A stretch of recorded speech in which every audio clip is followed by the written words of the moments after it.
In this presentation, I looked at ovarian cysts in swine and their reproductive consequences.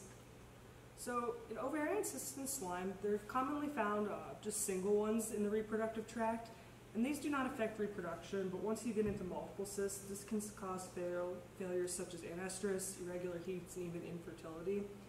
And these cysts may be hereditary, but most actually arise from husbandry or management practices. And how producers can detect these is by ultrasound. So looking at these pictures, this in the center is what a normal female ovary should look like. And then all of these surrounding it have ovarian cysts on them. And then this would be an example of an ultrasound that a producer could use to detect these cysts. And so the first study, we looked at the incidence of ovarian cysts. And we had data from 1,990 sows. So how they defined a cyst in this study is an anechoic structure. So like in the ultrasound in the last slide, they show up black on an ultrasound. They have smooth and thin walls with a diameter larger than 2 centimeters, and it remained visible at the ultrasound examination for at least 5 days after estrus onset was present. And the ultrasound in this study was conducted at the first detection of estrus and repeated every 12 hours to detect cysts. In those pigs where cysts were not detected, they concluded the ultrasounds at estrus, or at ovulation. And then in those sows where cysts were detected, they continued on for 7 days after estrus detection. Afterwards, they recorded reproductive parameters like return to estrus, farrowing rate, and litter size. And they found cysts in 47 of the 1,990 sows, which comes out to about 2.36%. And of the sows with these cysts, the following reproductive problems were observed. 34% returned to estrus on an irregular cycle, 4.3% had an abortion, 51.1% of them farrowed successfully, and then 10.6% of them were not in pig sows, which in this study they defined as they didn't return to heat after service and were later found non-pregnant. So looking at the reproductive parameters of those sows with and without cysts, those with cysts had a significantly higher return to estrus rate. There's a significantly higher amount of not in pig sows.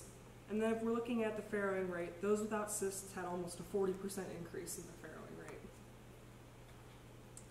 They also looked at the mean litter size in sows without cysts, which was 10.46 pigs. And those with cysts, they had 9.83 pigs.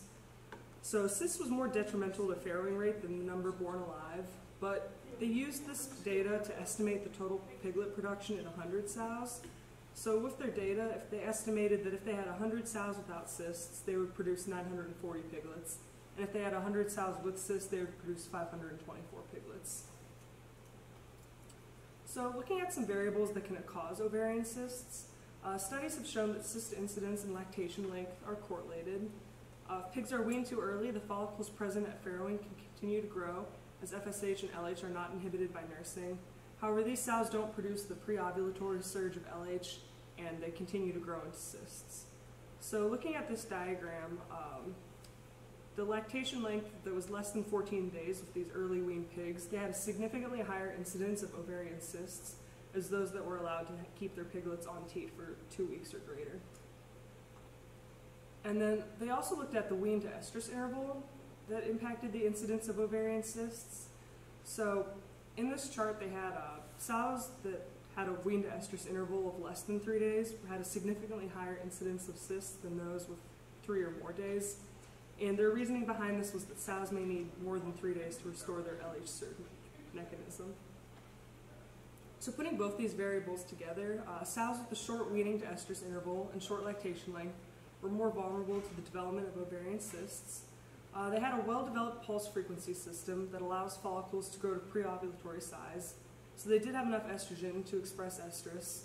However, they had an insufficient LH surge system, so these follicles failed to ovulate and became cystic.